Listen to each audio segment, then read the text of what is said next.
So we are now welcomed by Don Tate. And Don is the author and illustrator of so many wonderful books. Strong as Sandow, how Eugene Sandow became the strongest man on earth. I love the art in Whoosh, Lonnie Johnson's Super Soaking Stream of Inventions. That was one of my favorites. You can see all of his books back there, and I think he has more than that too. And he is also the founding host of the blog, The Brown Bookshelf. So, Don, welcome. Thank you so much. It's an honor to be here. Oh, it's an honor to have you here. So thank you so very much. You are here to talk about your book, Pigskins to Paintbrushes. But we get to that, I want to ask you one question. You know, STEAM is science, technology, engineering, mathematics, but it's also the arts. And you were such an amazing artist. Have you always loved art? Why is it important to you? Why did you become an artist? I can't think of a time when I wasn't an artist. When I visit elementary schools, I tell kids that, I think I must have been born with a pencil in my hand and my mom actually sent a picture to me. It's a picture that I drew of her and my little brother, and I was 3 years old when I drew it. But I'm not only an artist, I was just keeping my hands busy. So I was the type of kid who just liked to make toys from things that I could find around the house. An empty toilet paper tube would end up being a choo-choo train. I spent a lot of time macrame and braiding, and building, just keeping my hands busy. And so there was never a time when I didn't think that I would grow up to be some kind of an artist. When I was little, I didn't really think about becoming a children's book artist. And actually, when I was a kid, I thought that I would grow up to become a puppet maker like Jim Henson, because I loved making puppets like out of socks. So yes, art has always been a part of who I am. Well, I can see why you were drawn to the story of Ernie Barnes, without a doubt. So in Pigskins and Paintbrushes, you tell the inspiring story of Ernie Barnes, um, uh, football player, artist, amazing. Why were you drawn to him? Why were you drawn to his story? I think that with every character that I write about, I try to find some truth about that character that I can relate to. And when I was a kid, I was an artist. I wanted to be an artist, and I was not good at sports, just like Ernie Barnes. And Ernie Barnes was bullied for not being good at sports. And they called him names and they said bad things about him because the idea of an African American male, great big African American male who wanted to become an artist, they had names for guys like us. Um, but he refused to be defined. While he did go out for football and he became a really good football player, art remained in his heart throughout, his entire football career. At the age of 27, he quit playing football and he started a very successful art career. And I also related to that because while I never considered myself to be a sports person, later in life, I became an athlete.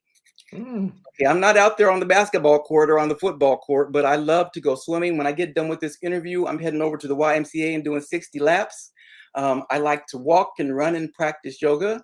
And I spend a lot of time working out in the gym. So eventually, I defined myself as an athlete. Mhm.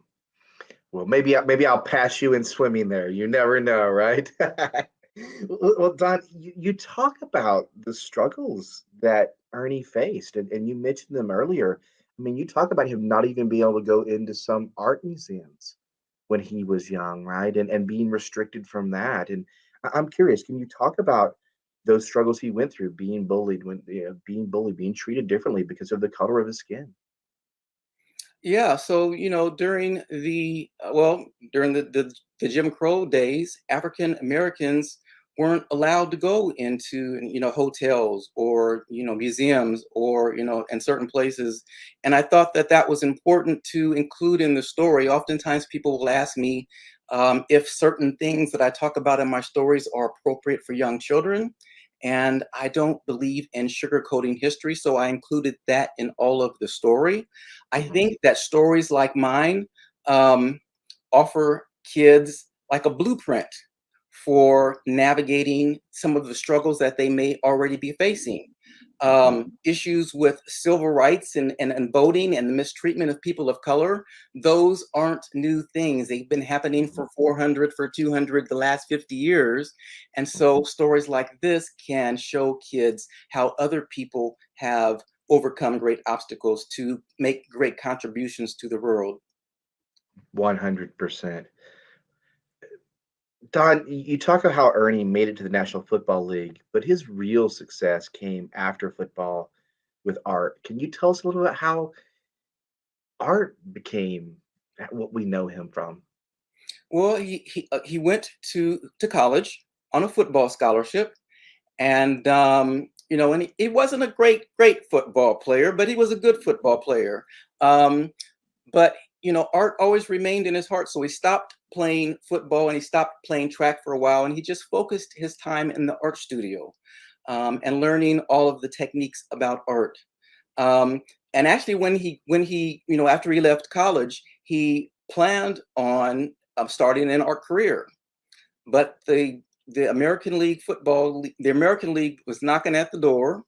He got a chance to play for the Baltimore Colts. He Mhm, thought that playing football would make him a rich man, and so he played 5 seasons in the football leagues.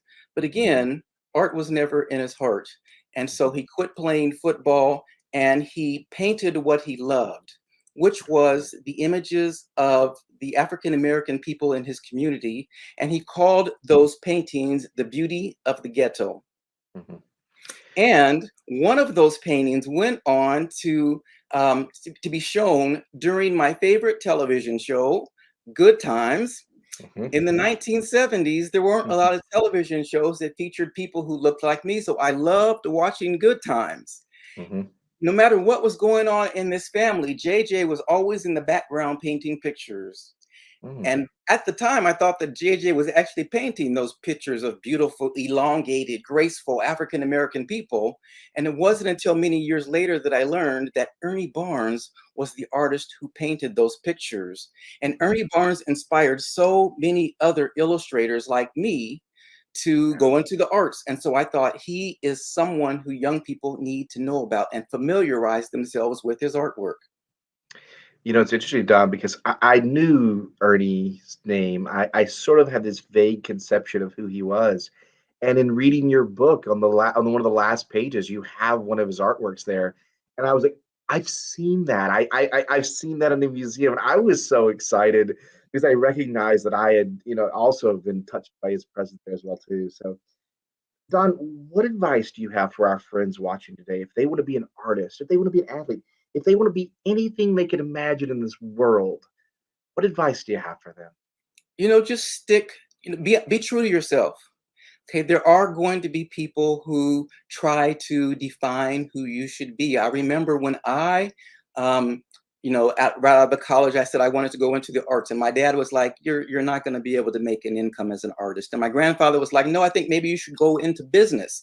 And then one of my very first jobs, I had an employer tell me, "Well, you're lucky that I hired you because folks don't hire Black people in the arts." But I refused to be defined by others. Art was in my heart, and I've never done anything different. And I remember my grandpa, he lived be in his 90s. And he'd call me up here in Austin and he would say, "Don, you're still working in the arts?" And I'm like, "Yeah, Grandpa, I'm still an artist. And I have not gone one day as an unemployed artist." So always be true to who you are and don't let anyone define who you should be. Well, Don, you do it beautifully. So thank you so very, very So much. much.